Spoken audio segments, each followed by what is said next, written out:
আপনাদের সকলকে ধন্যবাদ জানাচ্ছি আজকের এই কর্মশালায় উপস্থিত হবার জন্য। আমাকে গতকাল রাত্রে আমিনুল জানিয়েছে যে আজকে আপনাদের এখানে কর্মশালাটি অনুষ্ঠিত হবে। খুব কম সময় আমার আজকে এই মুহূর্তে বরিশাল এবং রংপুর বিভাগে যাওয়ার কথা, সেখানে নির্ধারিত হয়ে আছে আগে থেকেই।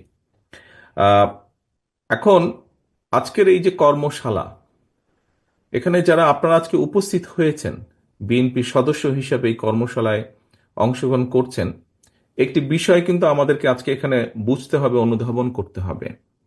এর আগে আপনারা কর্মী সভা করেছেন বা অন্যান্য বিভিন্ন ধরনের সভা আপনারা করেছেন, সেটি থেকে কিন্তু আজকের এই কর্মশালাটি বলেন বা এই সভাটি বলেন বা এই আয়োজনটি বলেন, এটি কিন্তু একটি ভিন্ন ধরনের আয়োজন। কেন ভিন্ন ধরনের? এর আগে পলাতক স্বৈরাচার দেশে কি কি অনাচার, অবিচার, অত্যাচার, দুর্নীতি করেছে আমরা চেষ্টা করেছি এরকম সভার মাধ্যমে মানুষের কাছে তুলে ধরার জন্য। আমরা সেই সময় কর্মীদেরকে নিয়ে সভা করেছি, আমাদের দলের সদস্যদেরকে নিয়ে সভা করেছি যে সেই সময় স্বৈরাচার যে ছিল, যে পালিয়ে গেছে, তার বিভিন্ন অত্যাচার নির্যাতনের বিষয়গুলো আপনাদের সামনে তুলে ধরেছি। আপনারা বিভিন্ন পর্যায়ে জনগণের সামনে তুলে ধরেছেন বিষয়গুলো। প্রিয় সহকর্মীবৃন্দ, আজকের এই সভাটি ভিন্ন রকম। এটি কর্মসভা এবং আপনাদের ওখানে দেওয়া আছে, এর মধ্যে আপনারা বেশ কয়েকটি দফা দেখেছেন। কিসের দফা? 31 দফা। যে 31 দফা আমরা দলের পক্ষ থেকে দেশের মানুষের জন্য, দেশের মানুষের কাছে, দেশের সামনে আমরা উপস্থাপন করেছি। এই যে 31 দফা, এটি আমরা 2 বছর আগেই করেছি উপস্থাপন দেশের মানুষের সামনে, যখন আমরা জানতাম যে এই স্বৈরাচারের পতন অবশ্যই হবে। হয়তো একদম নির্দিষ্ট কোনো সময় আমরা জানতাম না, বাট আমাদের ধারণা ছিল দ্রুতই স্বৈরাচারের পতন হবে। এবং স্বৈরাচারের পতনের পরে দেশের মানুষের সমর্থন নিয়ে, দেশের মানুষকে সাথে নিয়ে বিএনপি কিভাবে দেশ গঠন করতে চায়, পুনর্গঠন করতে চায় দেশকে, তার কতগুলো কথা আমরা তুলে ধরেছি। সাবজেক্ট ওয়াইজ আমরা কথা তুলে ধরেছি। পরবর্তীতে আমাদের সাথে যে সকল রাজনৈতিক দল, গণতান্ত্রিক রাজনৈতিক দল আন্দোলনে ভূমিকা রেখেছেন, আন্দোলনে অংশগ্রহণ করেছেন, তাদেরও কতগুলো মতামত আমাদের কাছে এসে পৌঁছায়, তারাও তাদের কতগুলো মতামত দেন। তার পরবর্তীতে আমরা 27 দফাকে, প্রথমে দলের পক্ষ থেকে যেটি ছিল এটি ছিল 27 দফা, পরবর্তীতে আমরা এটিকে 31 দফায় রূপান্তর করি বিভিন্ন দলের মতামতের ভিত্তিতে। আজকে আপনাদের সামনে যেটি উপস্থাপিত হয়েছে, যেটি উপস্থাপিত হচ্ছে, এটি 31 দফা নামে উপস্থাপিত। এখন প্রিয় সহকর্মীবৃন্দ, এই 31 দফার মধ্যে শিক্ষার কথা বলা আছে, 31 দফার মধ্যে শিল্পের কথা বলা আছে, 31 দফার মধ্যে কৃষকের কথা বলা আছে, শ্রমিকের কথা বলা আছে, ছাত্রছাত্রীর কথা বলা আছে, দেশের মানুষের স্বাস্থ্য ব্যবস্থা নিয়ে বলা আছে, দেশের বিচার বিভাগের কথা বলা আছে, দেশের অর্থনীতি নিয়ে বলা আছে। এই কথাগুলোই আপনাদের সামনে আজকে তুলে ধরা হচ্ছে। কিছুদিন আগে আমরা কিছু মানুষকে ট্রেনিং দিয়েছি এবং আজকে স্টেজে সেরকম কিছু সংখ্যক মানুষ বসে আছে যারা আপনাদের সামনে এই বক্তব্যগুলো তুলে ধরছে। এখন সহকর্মীবৃন্দ, আপনাদেরকে এই 31 দফা যদি আজকে যেখানে আপনারা বসে আলোচনা করছেন, শুধু যদি আপনারা শুনে যান, দেখে যান, জেনে যান বা বুঝে যান, তাহলে হবে না। এই 31 দফাটা কিন্তু শুধুমাত্র বিএনপির নেতাকর্মীদের জন্য নয়, 31 দফাটা শুধু রাজনৈতিক নেতাকর্মীদের জন্য নয়। 31 দফাটির লক্ষ্য বা উদ্দেশ্য হচ্ছে দেশের মানুষের জন্য কতগুলো আমরা কাজ করব এবং দেশের মানুষের সামনে এগুলো উপস্থাপন করা। সময় পরিবর্তিত হয়েছে, মানুষের মন মানসিকতা পরিবর্তিত হয়েছে। কাজেই মানুষের জন্য একজন রাজনৈতিক দলের সদস্য হিসাবে আপনার দল দেশের জন্য কি কি করতে চায়, মানুষের জন্য কি কি করতে চায়, এগুলো মানুষ অ্যাডভান্স আগে জানতে চায় এবং সেই কাজটি আমরা করার চেষ্টা করছি। কাঠ ও পিভিসি ম্যাটেরিয়ালের সংমিশ্রণে তৈরি আধুনিক আরএফএল উডি ডোর, কাঠের চেয়েও কঠোর। এই যে আমি একটু আগে বললাম যে আজকে শুধু আপনারা জেনে গেলে, বুঝে গেলে, নিয়ে গেলে সাথে হবে না। এই যে অনুষ্ঠান স্থল, এর মধ্যে এই কথাগুলো সীমাবদ্ধ রাখলে চলবে না। এই কথাগুলো আজকে ঢাকা মহানগরী উত্তরের প্রতিটি ওয়ার্ডে, প্রতিটি মহল্লার, প্রতিটি বাড়িতে ছড়িয়ে দিতে হবে কথাগুলো। হতে পারে 31 দফার অনেকগুলো পয়েন্টের সাথে বা কোনো কোনো পয়েন্টের সাথে কোনো কোনো ব্যক্তি বা মানুষ দ্বিমত পোষণ করতেই পারে, কোনোই সমস্যা নেই। তাদের যদি কোনো ভালো মতামত থাকে, তাদের যদি কোনো ভালো প্রস্তাবনা থাকে, আমরা যদি সেগুলো জানতে পারি, অবশ্যই আমরা সেগুলি বিবেচনা করব এবং সেই মোতাবেক আমরা আমাদের কাজকে এগিয়ে নিয়ে যেতে পারবো। প্রিয় সহকর্মীবৃন্দ, আজকে আপনারা এখানে যারা উপস্থিত আছেন, আপনারা ঢাকা মহানগরী উত্তরের নেতা কর্মী বৃন্দ উপস্থিত আছেন। সেটি বিএনপি হতে পারে, যুবদল হতে পারে, স্বেচ্ছাসেবক দল হতে পারে, ছাত্র, অর্থাৎ মূল দল সহ আমাদের যত অঙ্গ সহযোগী সংগঠন আছে, তাদের ঢাকা মহানগরের যে সকল নেতাকর্মী আছেন, আপনারা এখানে উপস্থিত আছেন। আমি বারে বারেই ঢাকা মহানগরী, সেটি উত্তরই হোক বা দক্ষিণই হোক, নেতৃবৃন্দের সাথে যখন আমার কথায় একটি কথা আমি সবসময় বলার চেষ্টা করি বা বলে থাকি। সেই কথাটি হচ্ছে, দেখুন, আপনারা রাজধানীর মানুষ, রাজধানীর নেতাকর্মী, আপনারা, আপনাদের সামনে বা আপনাদের উপরে কিন্তু অনেক কিছু নির্ভর করছে। অর্থাৎ আপনারা সারা দেশের প্রতিচ্ছবি, কিন্তু এখানে উপস্থিত আপনারা প্রত্যেকে বিএনপির অ্যাম্বাসেডর বা বিএনপির প্রতিনিধি, এবং আপনাদের উপরে অনেক কিছু নির্ভর করছে। কারণ ঢাকা মহানগরীতে, ঢাকা শহরে মানুষ যা চিন্তা করে, যা ভাবে, যা বলে, এটি কিন্তু সারা দেশে ছড়িয়ে যায় ধীরে ধীরে। সারা দেশ থেকে মানুষ এখানে আসে, বিভিন্ন কাজে কর্মে মানুষ এখানে আসে, এখান থেকেও মানুষ সারা দেশে বিভিন্ন জায়গায় যায়। কাজে এখানকার চিন্তাধারা, এখানকার মানুষের মন মানসিকতার একটি বহিঃপ্রকাশ সারা দেশে ছড়িয়ে পড়ে। কাজেই আপনাদের সবচেয়ে বড় একটি অন্যতম দায়িত্ব হচ্ছে দলের ইমেজকে ধরে রাখা, দলের ইমেজকে ধরে রাখা। সারা দেশে বিএনপির উপরে মানুষের যে আস্থা, সেই আস্থার 50% ধরে রাখার দায়িত্ব হচ্ছে কিন্তু আপনাদের। এই আস্থা ধরে রাখার দায়িত্ব কিন্তু জনগণের নয়, এই আস্থা ধরে রাখার দায়িত্ব আপনাদের, আপনারা যারা দলের নেতা এবং কর্মী। দলের সম্পর্কে ভালো কথাগুলো, দলের লক্ষ্য এবং উদ্দেশ্যগুলো, এগুলো আপনাদেরকে নিয়ে যেতে হবে জনগণের সামনে। এবং এগুলোকে যদি আমরা সাকসেসফুলি নিয়ে যেতে পারি জনগণের সামনে, তাহলেই আমরা জনগণের সমর্থন অর্জন করতে, ভালোভাবে অর্জন করতে সক্ষম হব। আপনারা এক একজন রাজনৈতিক কর্মী এবং রাজনৈতিক দল, অর্থাৎ বাংলাদেশ জাতীয়তাবাদী দলের সদস্য। আপনারা আপনারা যেহেতু এই দলের সদস্য, আপনারা যেহেতু রাজনৈতিক দলের কর্মী, একটি রাজনৈতিক দল বা একজন রাজনৈতিক কর্মীর সবচেয়ে বড় সফলতা কি? সবচেয়ে বড় সফলতা হচ্ছে আপনি যেই এলাকার নেতা বা কর্মী, সেই এলাকার মানুষের সমর্থন হচ্ছে আপনার সবচেয়ে বড় সফলতা বা সবচেয়ে বড় পুঁজি, তাই নয় কি? সামগ্রিকভাবে রাজনৈতিক দলের সবচেয়ে বড় পুঁজি বা সবচেয়ে বড় সফলতা হচ্ছে দেশের বৃহৎ জনগোষ্ঠীর সমর্থন নিজের পক্ষে রাখা। আমাদের ক্ষুদ্র ক্ষুদ্র ক্ষুদ্র সমর্থন যে আপনারা অর্জন করেন, আপনি আপনার মহল্লায়, আপনার পাড়ায়, আপনার ইউনিয়নে, আপনার ওয়ার্ডে, আপনার থানায়, আপনার জেলায়, এই যে ছোট ছোট ছোট ছোট ছোট করে আমরা সমর্থন অর্জন করি, এটি সারা বাংলাদেশের 64টা জেলা সহ আমাদের 550 যে থানা বা উপজেলা আছে, পৌরসভা যে আছে, সব কিছু মিলিয়ে এই বড় সমর্থন একত্রিত হয়ে একটি বৃহৎ সমর্থনের আকার ধারণ করে। প্রিয় সহকর্মীবৃন্দ, সেই জন্যই আপনাদের কাছে আমার আহ্বান থাকবে, অনুরোধ থাকবে, আপনারা একজন রাজনৈতিক কর্মী, আমি একজন রাজনৈতিক কর্মী, আমরা একটি রাজনৈতিক দলের সদস্য, এবং আমাদের সবচেয়ে বড় পুঁজি হচ্ছে, রাজনীতিতে সবচেয়ে বড় পুঁজি হচ্ছে জনগণের সমর্থন। সবচেয়ে বড় আমাদের শক্তি হচ্ছে জনগণের সমর্থন।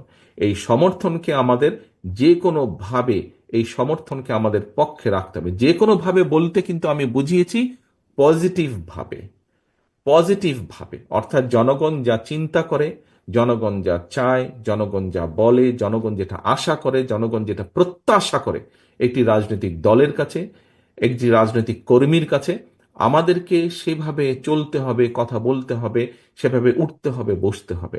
প্রিয় সহকর্মীবৃন্দ, আমি বারে বারে বিভিন্ন জায়গায় গত 3 মাস ধরে একটি কথা বলে আসছি। আজকেও আপনাদের সামনে আমি সেই কথাটি তুলে ধরতে চাই।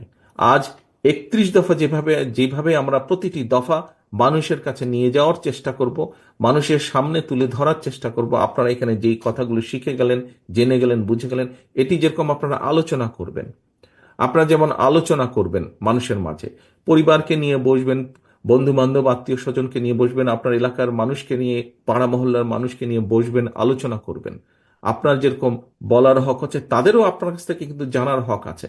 কারণ আপনি তাদের ভোট চাইছেন, যখন তাদের ভোট আপনি চাইছেন, স্বাভাবিকভাবেই তার জানার অধিকার আছে, জনগণ হিসেবে তার জানার অধিকার আছে আপনি তার নিরাপত্তার জন্য কি করবেন, আপনি তার সন্তানের শিক্ষা ব্যবস্থার জন্য কি করবেন, আপনি তার পরিবারের স্বাস্থ্যের জন্য কি করবেন, আপনি তার ভবিষ্যতের নিরাপত্তার জন্য, চাকরি বাকরি ব্যবসা বাণিজ্যের জন্য আপনি কি করবেন, দেশের বিচার ব্যবস্থা আপনি কিভাবে পরিচালনা করবেন, অর্থাৎ আপনি দেশের বিচার ব্যবস্থাকে কিভাবে দেখতে চান আপনি যদি জনগণের সমর্থন নিয়ে সরকার গঠন করেন। এগুলো জানা তার হক, এটি জানার তার রাইট আছে, এবং আপনার কর্তব্য হচ্ছে তাকে জানানো, তাকে বোঝানো, তাকে বলা। সহকর্মীবৃন্দ, একটি কথা উল্লেখ না করলেই নয়, হাতের 5 আঙ্গুল সমান না, ঠিক একইভাবে মানুষের মধ্যে সকলেই একরকম না। আমাদের মধ্যে হয়তোবা কিছু কিছু মানুষ থাকতে পারেন, আমাদের সহকর্মীদের মধ্যে কিছু কিছু থাকতে পারে যারা কিছু কিছু বিষয় বিভ্রান্ত হয়ে গিয়েছে। এই 3-4 মাসে যারা স্বৈরাচার পতনের পরে, স্বৈরাচার পালিয়ে যাবার পরে কিছু কিছু ক্ষেত্রে আমাদের কিছু কিছু নেতাকর্মী বিভ্রান্ত হয়েছে, এবং এই বিভ্রান্তির কারণে তারা এমন কিছু কাজ করছে যেই কাজগুলো মানুষ পছন্দ করছে না, সাধারণ মানুষ অনেক ক্ষেত্রেই। সহকর্মীবৃন্দ, সহকর্মীবৃন্দ, এখানে উপস্থিত যারা আছেন, নেতাকর্মী যারা সরাসরি দলের সাথে সম্পৃক্ত, আপনারা যারা উপস্থিত আছেন, গত 16-17 বছর আপনারা অবর্ণনীয় অত্যাচার নির্যাতনের ভেতর দিয়ে আপনারা এসেছেন। নিশ্চয়ই আপনারা এই অত্যাচার নির্যাতন কেন সহ্য করেছেন? এই জন্য সহ্য করেছেন যে আপনারা একটি নীতিতে বিশ্বাস করেন, সেই নীতিটা ছিল জনগণের অধিকার প্রতিষ্ঠা করা, মানুষের ভোটের অধিকার, কথা বলার অধিকার, রাজনৈতিক অধিকারকে প্রতিষ্ঠিত করার জন্যই আপনারা সেই যুদ্ধ করেছেন, আন্দোলন সংগ্রাম করেছেন, অত্যাচার নির্যাতন সহ্য করেছেন, জেল জুলুম খেটেছেন বা জেল জুলুমের শিকার হয়েছেন। আপনারা নিশ্চয়ই আপনারা এই অত্যাচার নির্যাতন সহ্য করেননি কতিপয় ব্যক্তি যাতে করে তাদের স্বার্থ হাসিল করতে পারে। নিশ্চয়ই এই কারণে আপনারা এত অত্যাচার নির্যাতন সহ্য করেননি। ঠিক নয় কি বিষয়টি? বিষয়টি কি ঠিক? যদি বিষয়টি ঠিক হয়ে থাকে সহকর্মী বৃন্দ, দেখুন, একটি কথা বলি, কথাটি হয়তো শুনতে একটু খারাপ হতে পারে। আপনি আজকে বিএনপির একজন নেতা বা কর্মী বলে আপনি যখন মানুষের কাছে যান, আপনি কিন্তু একটা সম্মান পান। আপনি একজন নেতা হিসেবে যখন বের হন, আপনার পাড়ায় মহল্লায় বের হন, আপনাকে মানুষ চিনে ওই যে বিএনপির নেতা। আপনি রাস্তা দিয়ে হাঁটলে আপনাকে সালাম দেয় 2টা। আপনি আপনার আশেপাশে অনেক মানুষকে পাবেন যারা অর্থনৈতিকভাবে আপনার থেকে অনেক প্রভাব প্রতিপত্তি বেশি, অর্থনৈতিকভাবে আপনার থেকে, তাদের টাকা পয়সা আপনার থেকে বেশি, কিন্তু মানুষ কিন্তু তাদেরকে চেনে না। পাশ দিয়ে হেঁটে গেলেও কেউ জানেই না, বোঝেই না যারে এত একটা ধনী লোক হেঁটে যাচ্ছে। কিন্তু আপনার নিজের হয়তো একটা ছোট্ট ফ্ল্যাট আছে, কোনোভাবে থাকেন হয়তো আপনি, কিন্তু আপনি যখন বের হন মানুষ কিন্তু আপনাকে সালাম দেয়। কেন? আপনি বিএনপির একজন নেতা হিসাবে। প্রিয় সহকর্মীবৃন্দ, প্রিয় সহকর্মীবৃন্দ, কাজেই আপনার লক্ষ্য বা উদ্দেশ্যটা কি হওয়া উচিত? আপনার লক্ষ্য বা উদ্দেশ্যটা হওয়া উচিত মানুষের সমর্থন, মানুষের দোয়া, মানুষের আস্থা অর্জন। আপনার লক্ষ্য যদি অন্য কিছু হয়ে থাকে, সহকর্মীবৃন্দ, আজকে আপনাদের পরিষ্কার একটি কথা বলি, আপনার লক্ষ্য বা উদ্দেশ্য যদি মানুষের আস্থা অর্জন না হয়ে থাকে, আপনার লক্ষ্য বা উদ্দেশ্য যদি অন্য কিছু হয়ে থাকে, আপনার লক্ষ্য বা উদ্দেশ্য যদি দলের আদর্শকে দলের আদর্শকে রক্ষা করা যদি না হয়ে থাকে, বিশ্বাস করুন, আপনার উদ্দেশ্য অন্য কিছু হলে 2 দিন পরে আপনি ছিটকে পড়ে যাবেন। আপনি দল থেকে ছিটকে পড়ে যাবেন, আপনি মানুষের সমর্থন থেকে ছিটকে পড়ে যাবেন। কাজে আসুন, আমরা আজকে এখানে সকলে একত্রিত হয়েছি কেন? আমরা বিএনপির একজন কর্মী হিসাবে এখানে একত্রিত হয়েছি। আমরা 31 দফা উপস্থাপন করেছি দেশের মানুষের কাছে। সেই 31 দফা আমরা দেশের মানুষের সামনে উপস্থাপন করব, ঘরে ঘরে উপস্থাপন করার চেষ্টা করব। আমরা সেই লক্ষ্যেই আমরা আজ এখানে একত্রিত হয়েছি। আমরা অন্য কোনো লক্ষ্য উদ্দেশ্য নিয়ে আমরা এখানে একত্রিত হইনি আজ।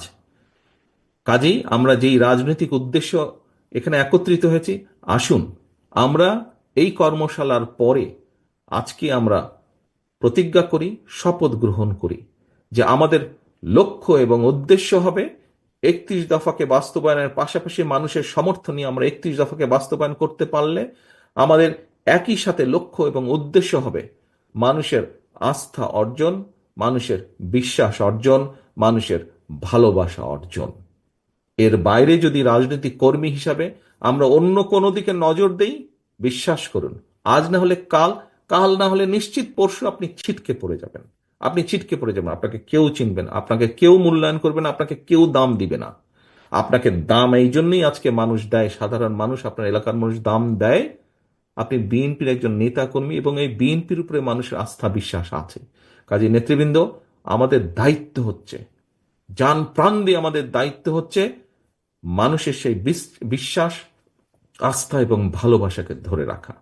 জনগণের সঙ্গে থাকুন, জনগণকে সঙ্গে রাখুন প্রিয় সহকর্মীবৃন্দ। এর জন্য আপনাকে জনগণের প্রত্যাশা অনুযায়ী যেভাবে চলা সেভাবে চলতে হবে। আসুন, আমরা যে কারণে গত 15-16 বছর এত ত্যাগ তিতিক্ষা অর্জন মধ্যে দিয়ে আমরা গিয়েছি, আমরা এত অত্যাচার নির্যাতন সহ্য করেছি, আসুন আমরা সেই দেশের মানুষকে সামনে রেখে, দেশকে সামনে রেখে যেই কথাগুলো বলেছি, যেই কথাগুলো পৌঁছে দেওয়ার চেষ্টা করেছি, সেই মোতাবেক কথার পালা শেষ, এখন কাজের পালা শুরু। কাজ শুরু করার সময় এসেছে, আসুন আমরা সেভাবে কাজ করি।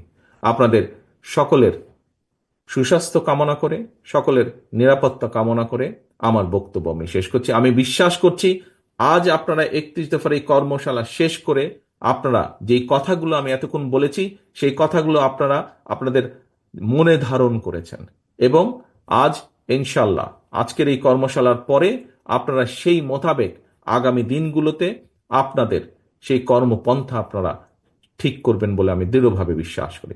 সকলে ভালো থাকবেন, সকলে সুস্থ থাকবেন। আল্লাহ হাফেজ। বাংলাদেশ জিন্দাবাদ, বাংলাদেশ জাতীয়তাবাদী দল জিন্দাবাদ। আসসালামু আলাইকুম।